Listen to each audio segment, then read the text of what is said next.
L'ancien porte-parole du gouvernement israélien, Eylon Levy, est avec moi ce soir. Merci d'être là, Eylon. Pensez-vous que l'Iran soit sincère lorsqu'il dit vouloir négocier quoi que ce soit? Le régime cherche-t-il seulement à gagner du temps après avoir été frappé par les États-Unis et Israël? Le régime iranien cherche à gagner du temps et à contrôler le détroit d'Ormuz s'il le peut. Le régime iranien n'a aucun intérêt à mettre fin à la menace de son programme nucléaire, de ses missiles balistiques et de ses forces supplétives. Il veut utiliser ces négociations, utiliser le fait qu'il tient l'économie mondiale en otage pour renforcer sa mainmise, non pas pour la réaffirmer, mais pour affirmer sa mainmise sur le détroit d'Ormuz. Ils veulent conquérir le détroit d'Ormuz, y instaurer un péage, faire payer les navires pour le traverser et exiger une autorisation pour passer par ce qui devrait rester une voie maritime internationale libre. Et nous voyons qu'ils se moquent simplement des États-Unis avec des attaques contre des navires étrangers, des attaques contre des bases américaines, en disant qu'aucune négociation n'est prévue au Qatar. Je ne sais pas quel accord tacite J.D. Vance pense avoir conclu avec les officiers sanguinaires du CGRI, mais plus tôt les États-Unis comprendront que les Iraniens essaient de les mener en bateau, mieux ce sera. Écoutez, ouais, je trouve assez incroyable qu'il leur ait même laissé autant de marge de manœuvre, autant de liberté, vraiment. Trump affirme que la violence appellera la violence. Nous l'avons déjà entendu menacer de mettre fin à la civilisation et à l'Iran, entre autres. Je veux dire, on pourrait dire que c'est la seule langue que le régime comprend vraiment. Mais ensuite, il y a cet acronyme pour Trump, TACE. Trump abandonne toujours au dernier moment. Penses-tu qu'il tiendra ses menaces? Il faut reconnaître que Trump a mis une forte pression militaire sur les Iraniens. Le problème, c'est qu'au moment où les Iraniens ont fermé le détroit d'Ormuz, le reste du monde aurait dû considérer cela comme un acte de guerre et dire c'est un acte de guerre contre l'économie mondiale. On vous forcera à rouvrir le détroit d'Ormuz.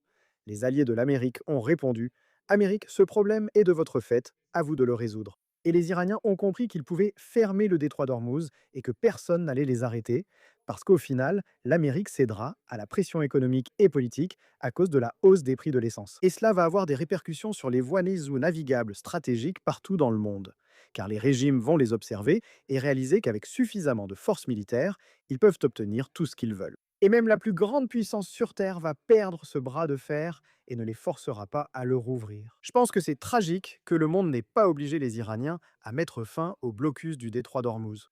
Désormais, les Iraniens continueront de bloquer Hormuz, ayant compris qu'ils peuvent agir ainsi impunément. Oui, ils ont maintenant cet avantage. Tu as raison. Le ministre de la Défense d'Israël affirme que les FDI ne se retireront pas d'un millimètre du Liban tant que le Hezbollah ne sera pas désarmé, même si le président libanais affirme que son armée va se déployer jusqu'à la frontière israélienne. Mais Eylon, est-ce qu'Israël peut vraiment faire confiance à l'armée libanaise pour désarmer le Hezbollah? Jusqu'à présent, le Liban a été soit incapable, soit peu enclin, et complètement inutile pour démanteler le Hezbollah, malgré des promesses répétées encore et encore. C'est ainsi que le Hezbollah a constitué une force d'invasion à la frontière d'Israël. Excellente nouvelle maintenant avec l'accord cadre entre Israël et le Liban à Washington, qui stipule que les deux parties vont entamer des négociations en vue d'une paix complète.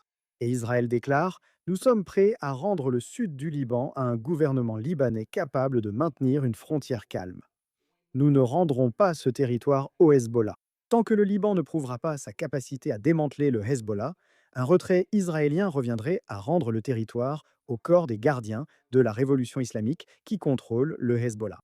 Il s'agit d'un accord pour créer des zones pilotes où Israël se redéploie.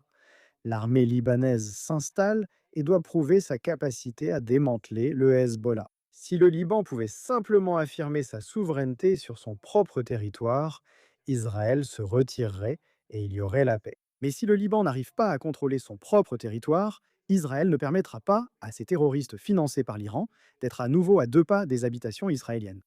Très rapidement, Elon, mais certains critiques d'Israël disent qu'Israël a simplement des ambitions territoriales sur le Liban. Le ministre israélien de la Défense affirme à nouveau que ce n'est pas vrai et qu'il protège seulement la population. Que répondriez-vous à ces propos?